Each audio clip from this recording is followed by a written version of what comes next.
Good evening. I'm glad you were able to make it to our ground today. Today we're actually going to be talking about turns. Now this sounds very simple, but I think we're going to get a lot out of it because turning in IFR is a little bit different than turning just when you're flying visually. So we're going to be talking about the definition of a turn. Again, it's a lot of review from Private Pilot, and we're going to talk about the importance of turns in IFR and how we do them.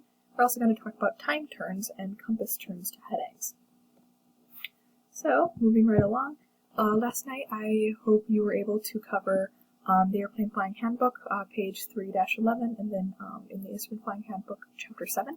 That'll have everything you need to know as far as material for today. It has all the things that we are about to cover. So, what is a turn? So, as I think you hopefully remember from Private Pilot, the horizontal component of lift is what makes an airplane turn. It's not the rudder, it's not the ailerons, it's the horizontal component of lift. And you can see that in the little diagram there. That vertical component plus the horizontal component equals the total lift. And it opposes the resultant load or load factor, whatever you'd like to call it. We do this by using coordinated rudder and aileron pressure. And the horizontal component of lift is opposed by inertia, or as we probably know it, the centrifugal force.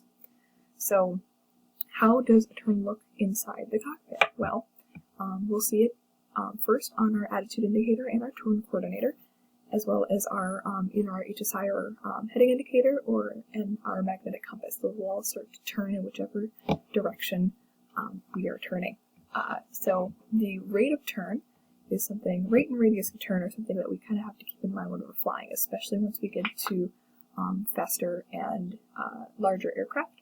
So rate of turn is something that varies directly with bank angle and inversely with airspeed. So this means that the rate of turn increases with bank angle and it decreases with an increase in airspeed. So if the rate of turn or if airspeed increases, rate of turn decreases. Radius of turn, on the other hand, I'm going to move me real quick. Oops. There we go. Alright, the radius of turn varies directly with airspeed and inversely with bank angle. So it's the reverse of rate of turn. So again, to reiterate, because this is kind of confusing, if you increase your airspeed or you decrease your bank angle, you'll have a slower rate of turn and a larger turn radius. If we decrease our airspeed or increase our bank angle, we'll have a faster rate of turn and a smaller radius of turn. So, how does this differ in IFR? Well, when we're flying VFR, as I'm sure you know, you just look outside and you just check with your instruments to make sure that you're turning correctly. However, when we're flying IFR, we won't be able to see outside most of the time, most likely. So we have to be prepared to only use our instruments in order to see our turn. So in IFR operations, we use something called standard rate turns. So I asked you for last week if you remembered what a standard rate turn was, and we talked a little bit about it, but we're going to just reiterate it now. So along with standard rate turns, it is a specified bank angle for your airspeed, and ultimately it becomes it's a 3 degree per second turn. So a 360 degree turn will take you 2 minutes exactly. Now, of course, there is a little bit of variation with this, but in general, that's what a standard rate turn is. As your airspeed fluctuates, the bank angle that you'll need to keep standard rate does change. So why do we use standard rate turns? I feel like you might think that's silly, which is a fair thing to say, but it does actually help ATC because they know that we are using a standard rate turn, so it will take us X amount of time to do X operation. So if we're in a hold, they know that our half circle will take us, it's a 180 degree turn, so it'll take us 1 minute. So that's really important for them and for their anticipation. So when because we're with them all the time, they need to make sure they know what we're doing and how long it takes us to do things. So how do we actually figure out our standard rate turn? So we can use the true airspeed, divide that by 10, and then add 5. That'll give us our standard rate. and this varies directly with airspeed. So the faster we go, the larger the bank angle is. So that means like larger aircraft, so airliners, they actually sometimes use half standard rate, just because otherwise the bank angle would be very excessive. So what instruments do we look at? So the turn coordinator, if we are using a steam gauge, you can see that up on the top right hand corner. You'll see that although that picture surpasses standard rate, those little notches, there's the level notches, and then there's the other set of notches. The other set of notches is standard rate. So if we know that if we turn and the little airplane aligns with those bottom lines, one of those two, either left or right, those that will dictate our standard rate, and that changes with our airspeed, so it is reliable. If we're flying G1000, such as what we're doing, we have this little thing called a turn rate trend vector. So that is down, if you see, it's kind of hard to see, but I know if you're looking in the plane, you'll know what I'm talking about. Right under the little number of our heading, there's a little pink arrow that will move, and there's little lines, little white lines. One is half standard rate, there's standard rate, and if you surpass that, that line goes past it and becomes a little arrow. So that just shows what we're doing as far as doing that. So, moving right along, when all seems lost, well, what if you lose your gyroscopic instruments? So suddenly, your biggest indicators of your turning are now gone. So, if you lose your vacuum system, or if you're flying the G1000, your AHRS, for the vacuum system, you'll lose your heading indicator and attitude indicator. So you'll have to rely on your magnetic compass and your turn coordinator, because those are electric, and then your pedostatic instruments, so your airspeed indicator, vertical speed indicator, and altimeter. For the AHRS, you will lose your HSI and your attitude and all your attitude information, heading information. The screen will turn black, and you'll get a big red X. And then the heading will have a little X2, and there will be no numbers on that compass or that heading indicator card. What you do still have is GPS. You have your turn rate indicator still, and your ADC, your air data computer instruments. So your airspeed indicator, vertical speed indicator, and altimeter. So how do you navigate around this?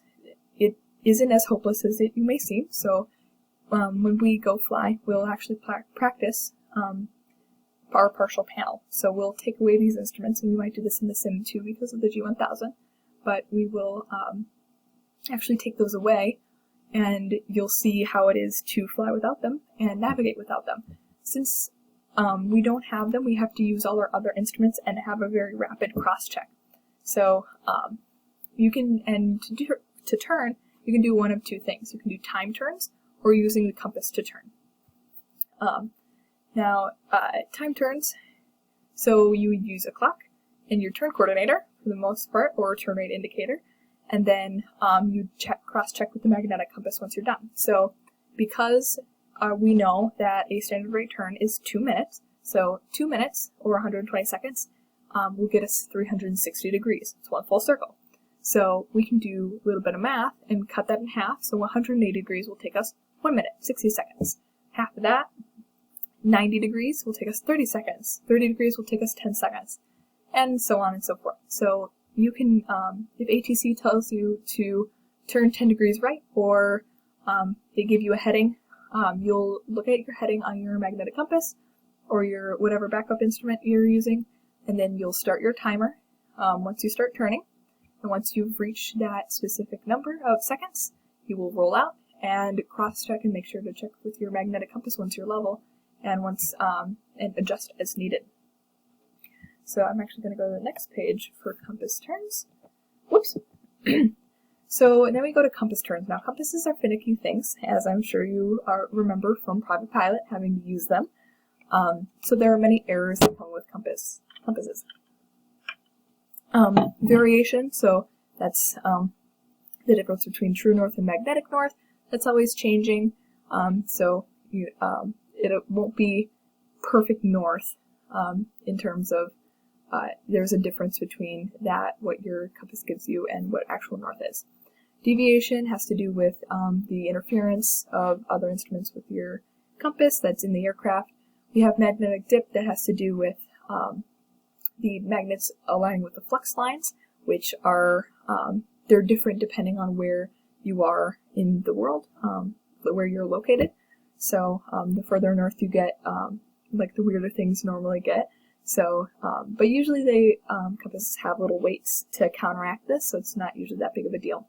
We have northerly turning error, acceleration error. These are a few that are very important to remember, especially the northerly turning error. And that has to do with the UNO's acronym, or whichever acronym you choose. That's undershoot north, overshoot south. And basically what that means is the compass just wants to turn north, basically. It really likes north. So when you turn to, say you're flying northbound, right? And you turn towards the east, so you're making a right turn, your compass will initially swing the opposite direction. It will indicate that you're making a turn towards the west, which you're not, but it's just that the magnet really likes north, is how I like to think about it. And the opposite is true with a turn from the heading of south. So south, you turn towards, say you turn towards the west. It will actually lead that turn by a few degrees, then 20 degrees or so. It will start that turn without you, basically, because it just really wants to get back to north. So that's how I like to think about it, because that's what it does. Then acceleration error has to do with the magnet has little weights on it. So if you accelerate, the inertia will actually show a turn towards the north. If you decelerate, it'll swing towards the south, and that just has to do with inertia and how the compass works. Then oscillation, if you're in turbulence or you're turning, you're moving in any way, the magnet will shift. So that you can't read it because it's unreliable.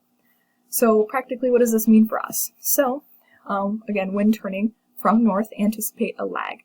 And you can see this picture on the left here. That'll show undershooting and overshooting, about how far it'll be off. This is just a guide. You can use the latitude at plus half the bank angle if you want. When turning towards north, you want to anticipate that lead and making sure that you turn out accordingly.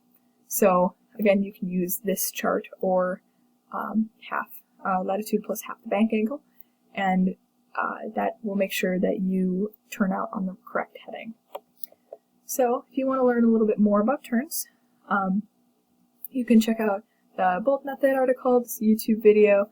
There's an article from IOPA, and then the Stratos Jets article as well. So I hope you enjoyed this ground tonight. It was pretty short, but we will talk more about this later for sure. Good night.